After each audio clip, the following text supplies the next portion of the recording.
If you are like me, it's easy to feel overwhelmed by all the information that's happening today in social media with all the AI tools that are appearing overnight. And we have this anxiety. We're constantly feeling like we're falling behind the trend, falling behind the competitors.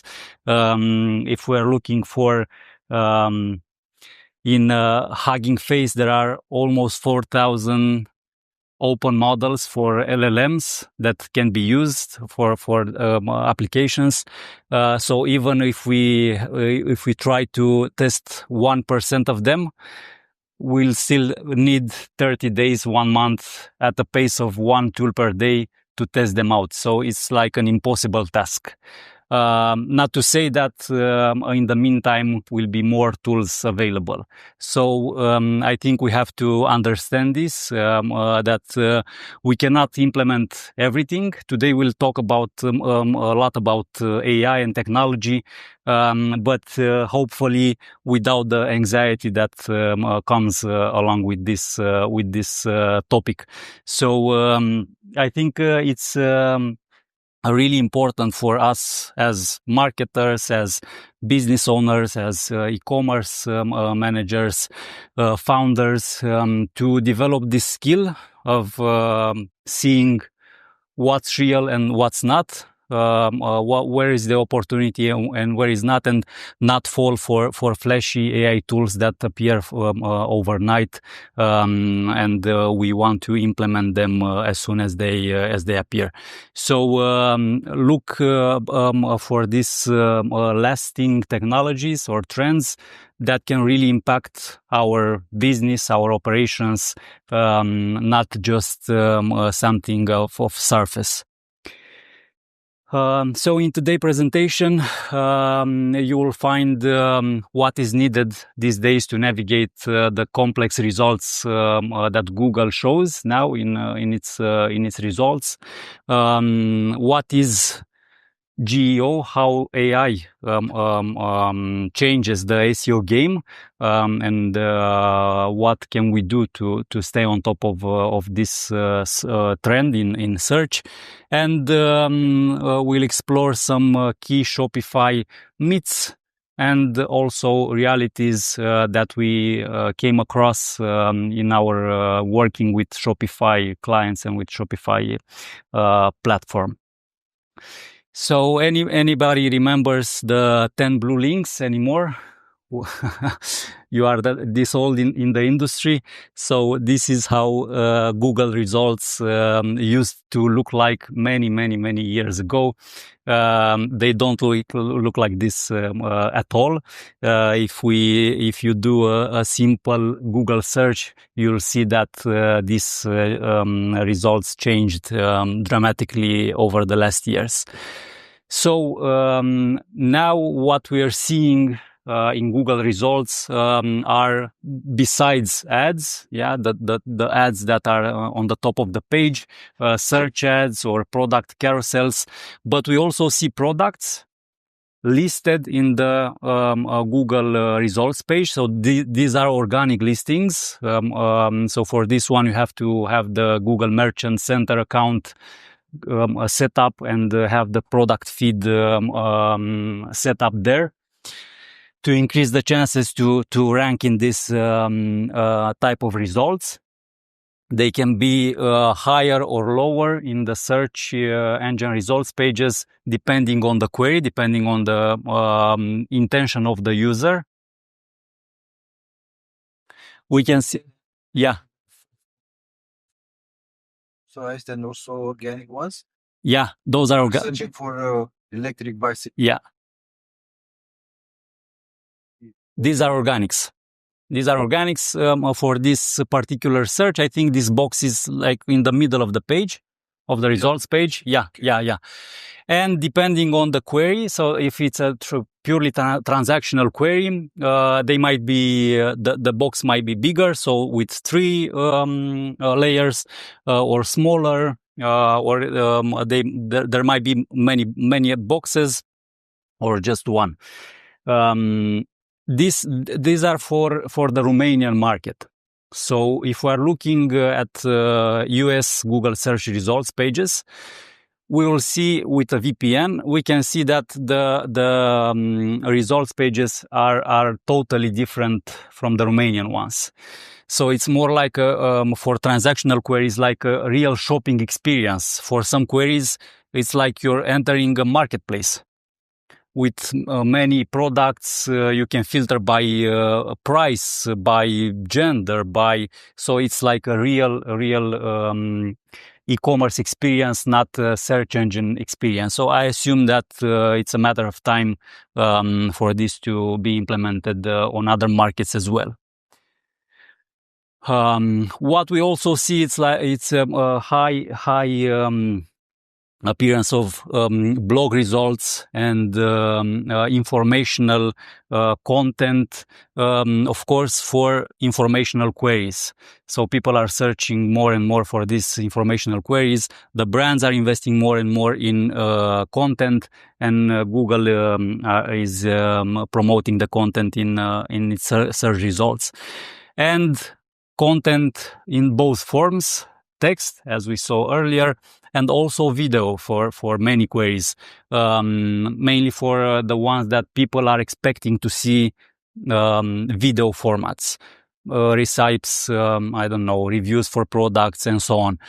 So these are directly in Google. Yeah, so YouTube results in Google.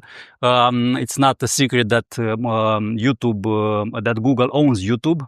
So it has a high probability to include the YouTube results in its searches. It also includes TikTok results. For paid video. When we have campaigns for video, it's YouTube. Yeah. You can also make paid advertising on YouTube. Yeah, but in Google it shows only organic results, so not paid video results, only organic. And also they are testing with some. We have now in Google the video tab in results, so we can push the images, video, and they are also testing with short videos directly in Google, so short YouTube videos in Google. So you will notice this tendency of Google lately trying to keep up with some major players in different categories. So we see they try to keep up with TikTok on video. So they make these short videos that now appear more often in YouTube results and in Google. They also try to keep up with GPT and other AI companies, and you'll see that they are also making progress, including AI results in Google results. Local pack. They say they have competition. Yeah, they have real competition right now. Yeah, for the first time, I think, in history. Local pack, mainly for navigational queries. So these also appear in Google searches.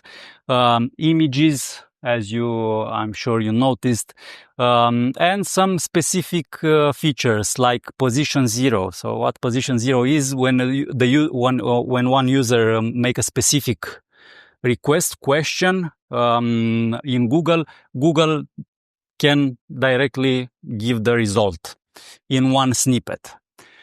It may be the full answer, it may not. It's the user's job to decide if it wants to continue the search. And this is a feature launched exactly 1 year ago. For international markets. It's not yet available in Romania or in other European countries because of the European AI Act that wants to regulate the AI usage in the member states. But the act, it's now launched. They launched the first part in February, and I think another part will be launched in August.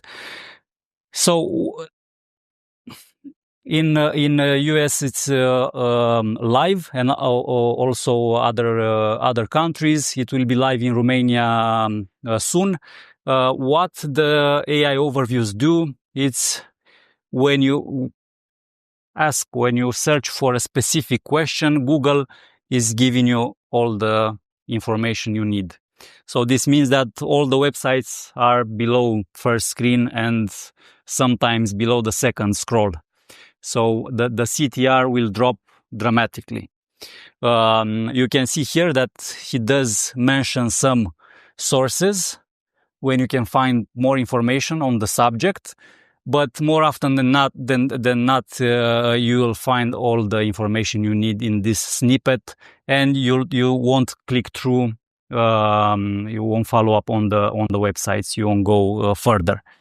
And below that is this button, such as links display, or is it? Yeah. Is this No, below the result is the classic Google results pages. So this is on top of the page.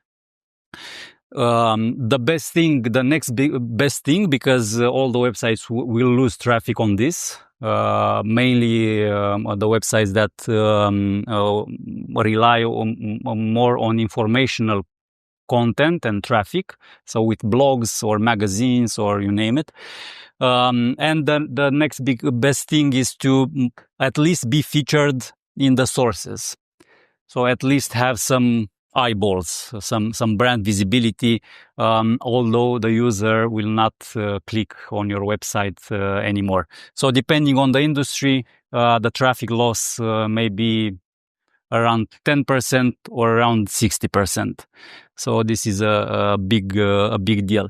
If you are in this scenario where you rely a lot on traffic on content on your website, what you can do right now is to have all the keywords that you're ranking on, or the most important ones, translate them in English, and perform some searches on google.com with a VPN and see if Google returns this AI overview to at least have an estimation on the impact.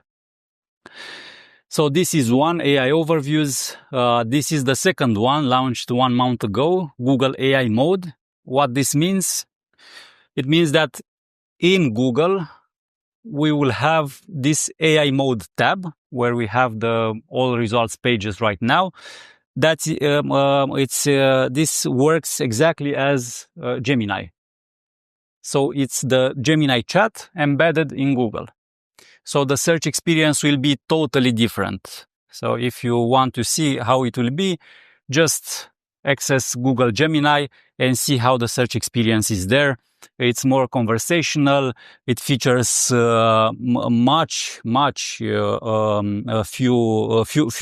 results than Google search results pages, and it relies on different ranking signals than Google search does. So this is another game. We don't know on what type of queries will this be available. We don't know much information. It was launched 1 month ago, and again, not for the Romanian market. So we're waiting to see how it impacts the global markets, and have some insights on this as well. So that's about Google. What this means, because we can see that with these changes that Google is implementing, AI overviews and AI mode, will lose traffic. The brands will lose traffic. So what you have to do is to try to diversify the traffic channels. Of course, you'll have some classic ones, paid. But paid is becoming more expensive as well. especially when there are high demands on the market, when we have elections, when we have like major international players entering Romanian market, like Trendyol, like other brands. The cost per click is getting higher, so it will not be that efficient. So you have to try to diversify your traffic channels and look for these emerging platforms and opportunities. I speak now only on the organic part, so the platforms where organic still works. So in Facebook, there is no organic anymore. So you have to pay everything. In Google, there is still some organic. It's decreasing year over year, of course. And there are two other platforms where organic, especially if we're talking about B2C, not B2B, it's another discussion. But for B2C, there are two other platforms that have organic opportunity. One is YouTube, which is the second largest search engine in the world after Google. And we saw, apart from people searching directly in YouTube, that Google is showing YouTube results for specific queries. And the other one is TikTok. What's special at YouTube is that you can still rank and people are searching. So here it's important to understand the user intent and to understand your user and to see where it's where your user, your potential buyer is looking for information. It is only Google or YouTube or TikTok or where it spends his time. What's nice at YouTube is that you can rank differently from Google. You can rank from the second or third day. So you have a video, you upload it, you have some views.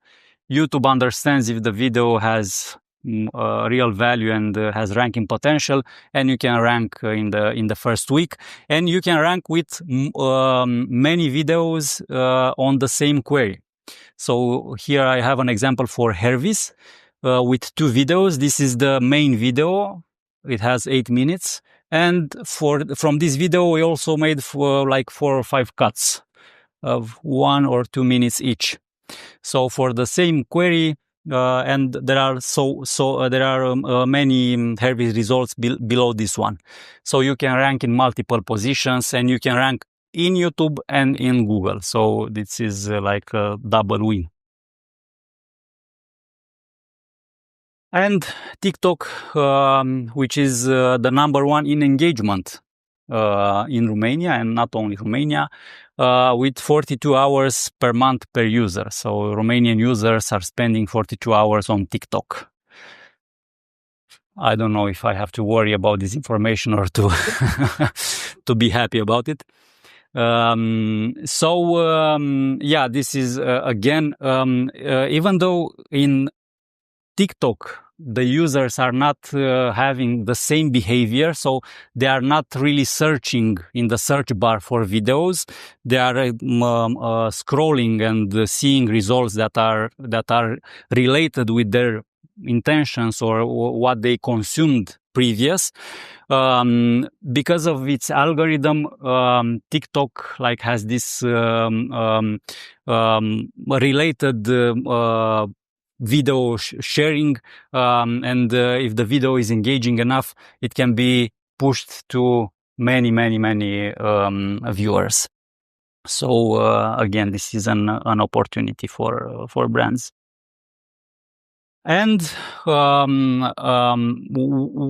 the emerging platforms that were launched last year: ChatGPT with the search function, Gemini, that is not necessarily used as a standalone product for search as ChatGPT, but given that it's Google's AI model, it will be, and it is already built in every Android smartphone. So every Android smartphone will have Google with Gemini, and Gemini now powers Google's results. So it's really important to understand how it works. And Perplexity, which is a more niched model, but Perplexity, unlike ChatGPT or Gemini, it's built like a search engine with AI, not AI with search engine. So it's a different experience for searchers. From my perspective, a better experience for users, but it's really, really niched right now, and it doesn't have so many users. And of course, Google still retains his lion's share of the market. So if we're looking at big trends over the between November and January this year, the number of users using Google, ChatGPT or Perplexity hasn't changed that much. So Google is still a leader of the market. ChatGPT, it seems it's on a flat trajectory, and Perplexity, we barely notice it in usage. But what's different here, and why it's important to look at that at these platforms, even though they are not that used right now globally, is that the users that are using this technology right now for search, it's a different type of user. So depending on your business, you have to try to find out what users can search on GPT. So it might be like early adopters or technology geeks, or maybe they will spend more. Maybe they will they can buy your products more often or more. So it's a different type of user, and we have to keep a watch on it. We saw that with ChatGPT, that the adoption, if you have a good product in this field, the adoption can be really, really fast, really steep, a steep curve. I expect that when they will have like a really good search product, these numbers will certainly change at a really fast pace. So it's important to be there.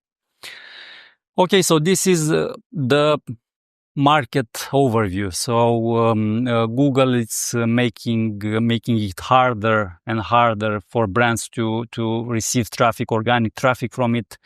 We have these alternative platforms, YouTube and TikTok, that we can tap into.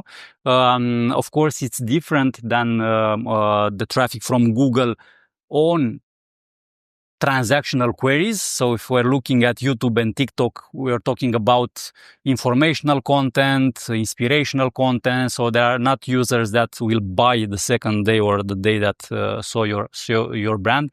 So it's more of a long-term game, and more in the branding and awareness than the performance area. And we also have these emerging platforms, AI platforms like Gemini, SearchGPT, and Perplexity that we have to keep an eye on. So because it's a workshop, not a keynote speech, I want you to have some clear things that you can do to benefit from each of the platforms that we talk about. What we have to do to rank in position 0, so to be featured in Google's responses. So here, if we're talking about content, you have to make sure that you give the first step. Actually, the first step is to understand what Google returns to people that are searching for your queries. So see if the Google returns position 0, images, videos, informational content, transactional pages.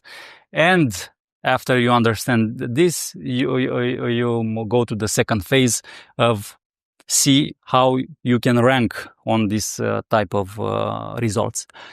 try to keep these explanations of 40, 60 words so that Google can actually return one entire paragraph in its results.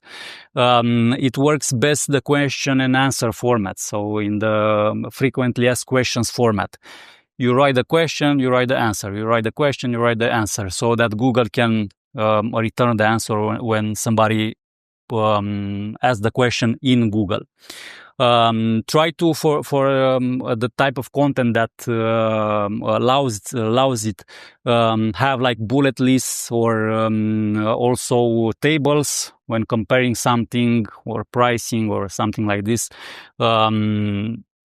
These as well are featured in Google Position 0.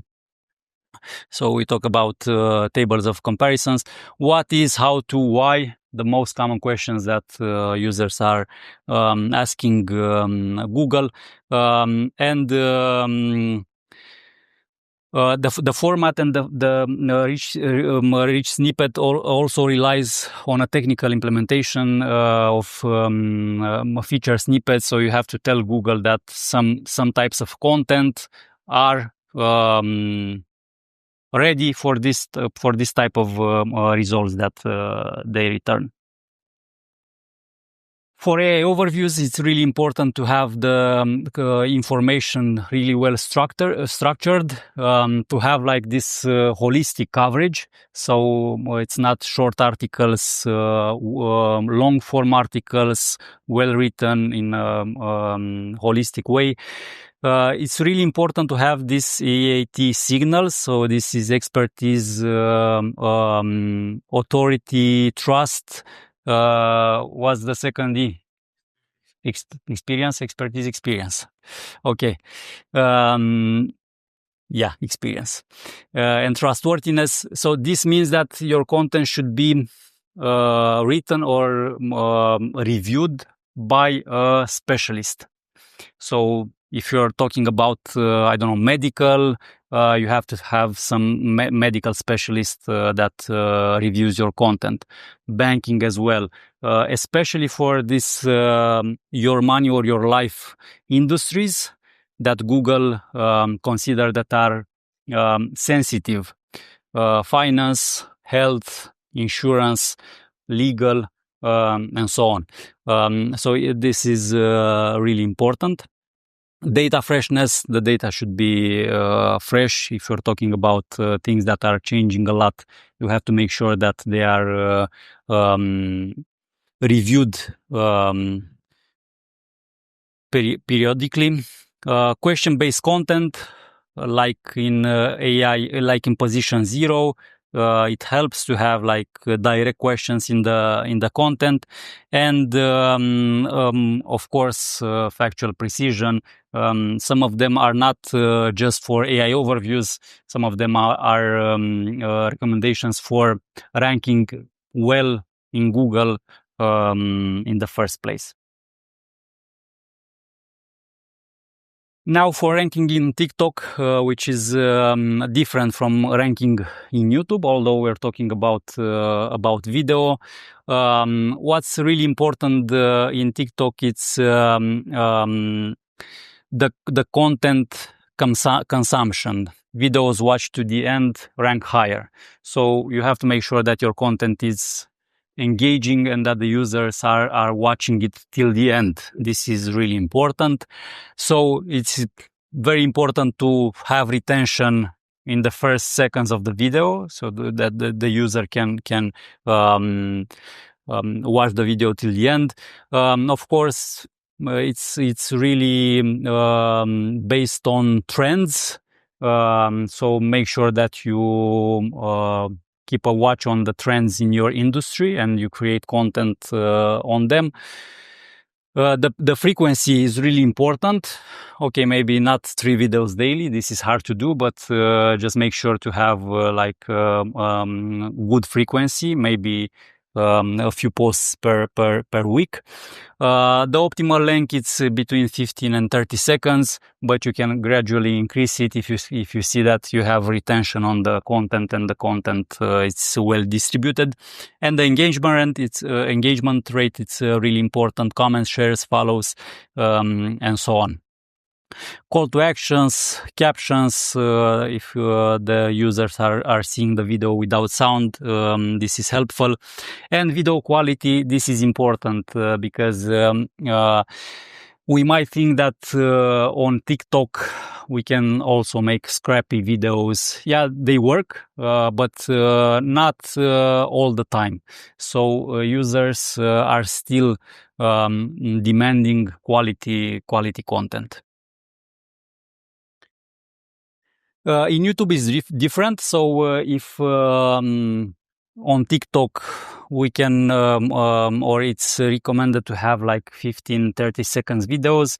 YouTube for the informational part, it's more long form than that. So we're talking about 5 minutes plus. 5, 10, 15, 30 maybe for much larger topics. And the intent of the user is different. So if in TikTok it's more like scrolling and endlessly scrolling, in YouTube we're searching for something specifically, how to fix something, how to cook something, so the intention, we have another intention to learn something, not just to be entertained. So YouTube, because it's owned by Google, it has more similarities with Google ranking system than with TikTok ranking system. And for YouTube, it's still important, the titles, the description, the tags. I say that it's still important because with AI now, Google and all the AI providers understand what a video is about, and they understand what an audio is about. So I expect that soon we won't have to have these titles, descriptions anymore, because they will know what the video is about. But for now, it's still important. Titles, descriptions, tags, and hashtags.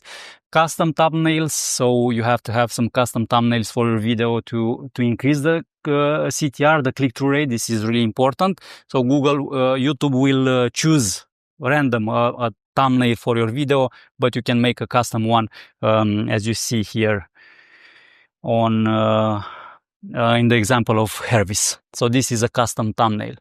This is more. This is a custom thumbnail. This is a custom thumbnail.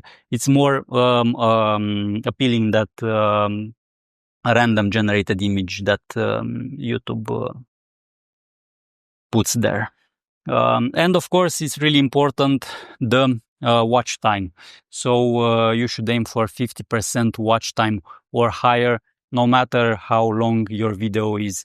And here it's really important to see how your competition is doing.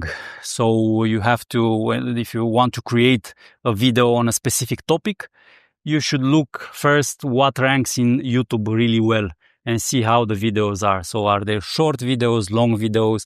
This is a good way to understand what the user wants and what YouTube wants from your video, and try to replicate that recipe. CTR, which is impacted by thumbnails and good, well-written titles, and engagement signals, of course, comments, likes, and shares. So you have to encourage them in your video. So ask for them from your viewers. Good. So we talked about Google, TikTok, YouTube. Let's jump into the emerging search platforms, ChatGPT and Perplexity, especially because they work very different than Google search signals. And one thing that I think it's really interesting here is that maybe for B2C, they are not that important right now. So I don't expect many people buying socks with ChatGPT. But for B2B, I think this will be a game changer. Because if I want to choose an SEO agency, I will definitely ask ChatGPT or Perplexity or some informations. Recommend me something, or if I have something shortlisted in my mind, tell me some details about this, or maybe compare 2 or 3 or 4 agencies together. And I'm not just agencies, but also technical solutions, or B2C, but where the buying cycle is bigger, longer, and the value is bigger. So think about, I don't know, cars, apartments, or anything in between, where I have to make like a real research before. And I will use personal assistants in GPT or Perplexity or Gemini to do it. So I asked GPT to recommend me the top 5 SEO agencies in Romania. He gave me the top 5, and I want to understand why he gave me these options. So, what is most important for you when you make these recommendations? And he told me expertise and specialization, concrete results, strategic approach, team, and quality of the communication. So now I can see what's important for GPT to make these recommendations. So what I have to do now, I also asked him, okay, so how do you find out about if we have like strategic approach or not? And he told me, how do I verify if the portfolio is public of clients, if they have case studies, if they mention type of content and use tools, where I look for this information? The agency website, their blog, about us pages, or client pages, or our work, or something similar. I think this will kill me.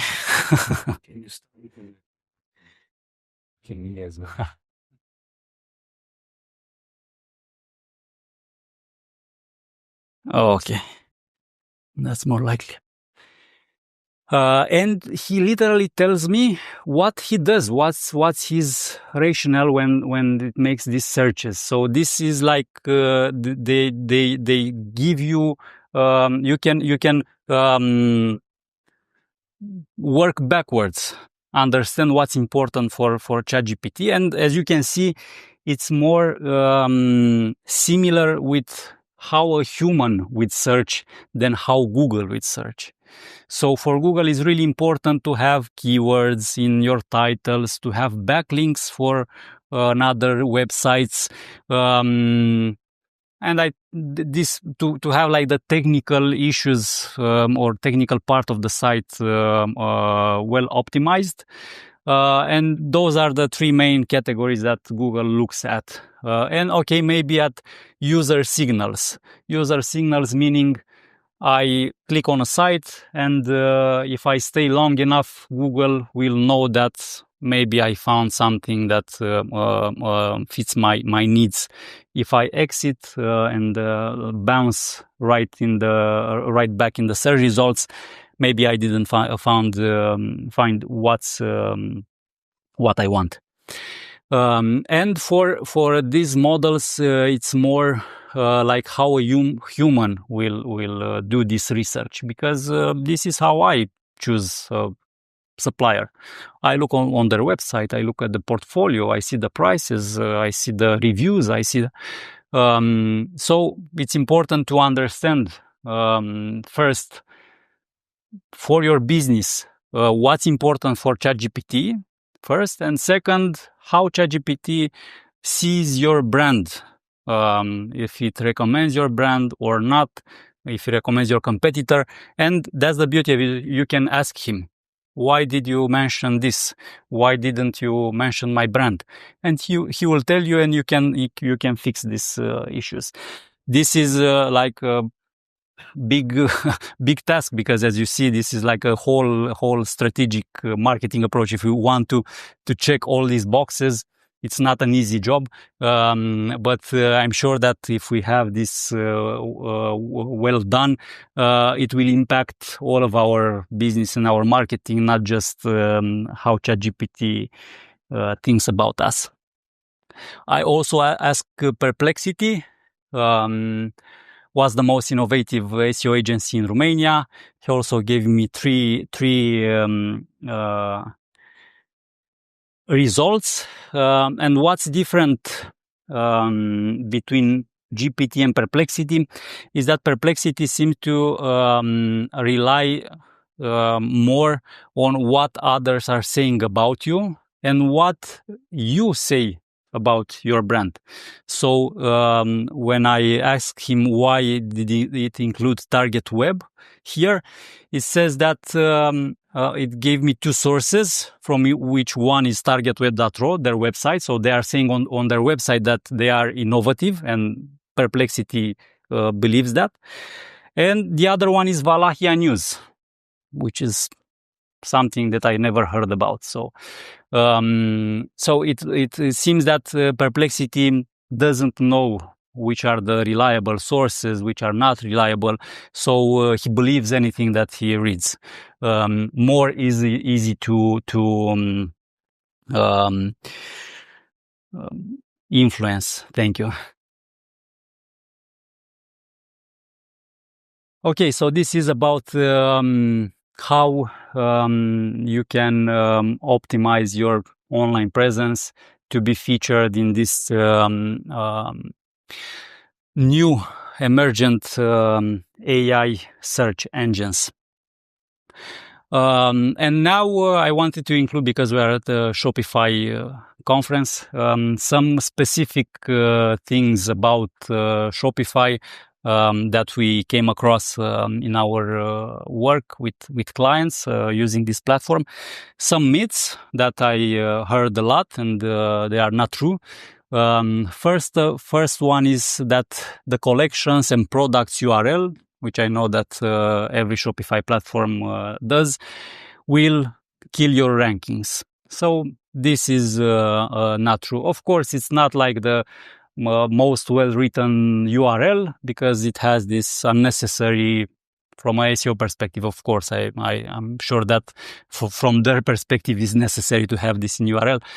Collections for categories or products when we're talking about products, but it's not that bad. So it's not the first priority. The second one is that Shopify automatically handles all technical SEO, which is also not true. Of course, Shopify has many built-in features and also many apps on their marketplace, but those are like basic SEO stuff, how to optimize the title, how to optimize the description, depending on your how big is your project or how big are your objectives regarding organic traffic.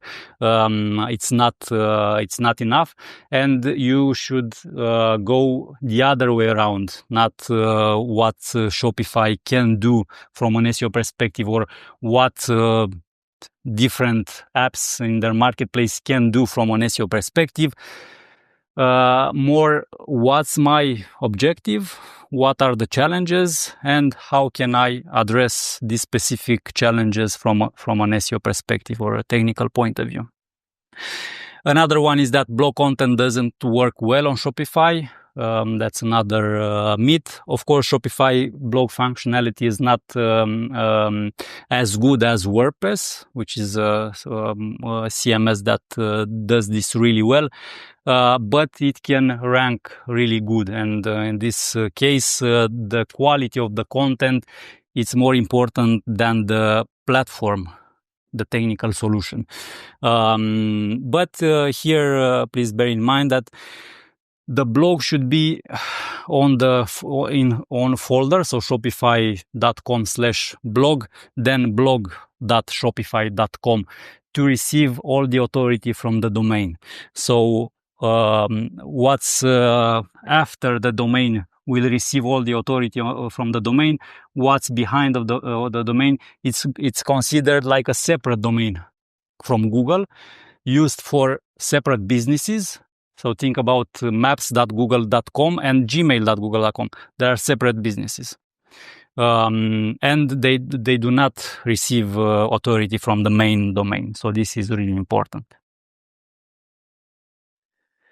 And some realities, and the most important one that I came across, and I saw this on many Shopify stores, is that the canonical setup, it's not right.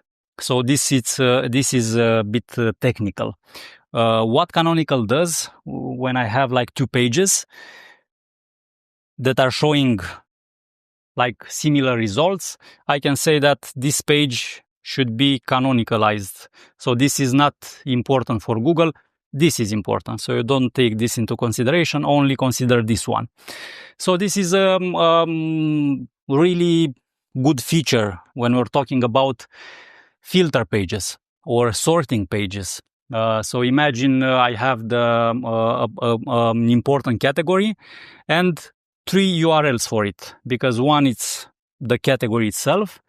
The second one is the category with the products filtered descendant with the highest price to the lowest price. So this is a separate URL. And the third URL, it's the other way around, from the lowest price to the highest price. They have the same products. So for the user, it has like almost the same value. So I don't want to index 3 pages. I only have the category, and those pages should be canonicalized. What Shopify does is that it has the canonical tag implemented by default on all website filters. This is useful for the examples that I gave you, and also examples like, I don't know, price range filter, or filters that are not that valuable for the user. But we have, I think, most of the shops on most of e-commerces have also filters that have ranking potential that users are looking for. If we're talking about fashion, there are brands. There are, if you're talking about furniture, maybe color, or something like this. So we want to include these filters. We want to, for the users to find them in search results, but not for the rest of them. I don't know. Maybe I will learn today this, if Shopify can remove the canonical for selectively for some filters. I'm guessing not. They can't do that, or they can do that easily. So if you can do that, maybe choose the most important filters that have organic opportunity and that users are searching for, and make collection pages for them. So like a category page, but for a filter. So if we have like white furniture, this would be a filter, but I'm sure that many people are searching for this keyword. You can actually make a subcategory with this one and index it. So I'll give you an example on Gymshark shop. So we have the men t-shirts and tops category. So this is the main category. If we're looking for activity, we can see for lifting or running. And I'm sure that many people are searching for running t-shirts. So if I press this filter, the URL is like this: men's activities running. Yeah, so if I'm looking at this page,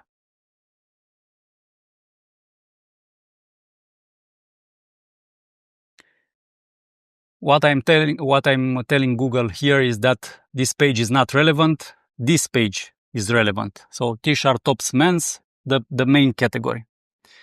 Okay, so I assume that they couldn't fix this problem and removing the canonical selectively for some categories, and they made like another category page for running shirts.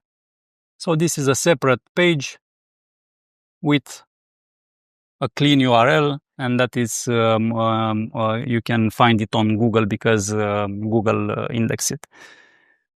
So this is a workaround. You can't do this for all your relevant filter pages because, or depending on the business, they might be a lot of them. But maybe make sure that you have for the most important ones to make sure that users can find you on Google. Or sure, you can also explore maybe some okay, this is maybe some app solutions in their marketplace. Maybe they have like a canonical management interface and you can manage the issue from there. I don't know if they have something. So yeah, remember that you should not index all your filters because you can create many pages and that are not relevant, but you can have this workaround.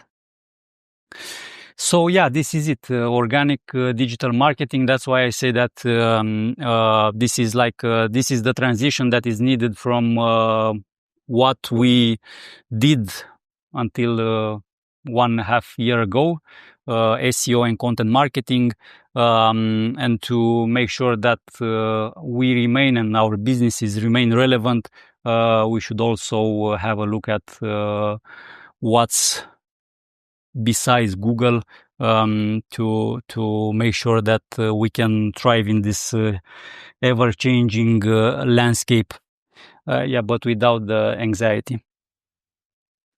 So if you have a business and you want to see how it ranks in Search GPT, we're launching this new feature in SEO Monitor that will measure ChatGPT presence for your keywords and also the sentiment. So it can tell you, okay, first of all, if your brand is there, and second, what is associated with. So this might be useful. We're launching it, I think, in 1 month with our colleagues at SEO Monitor. And if you want to receive a report for your top 100 business relevant keywords, you can leave us your website and we'll reach back to you when we'll launch it.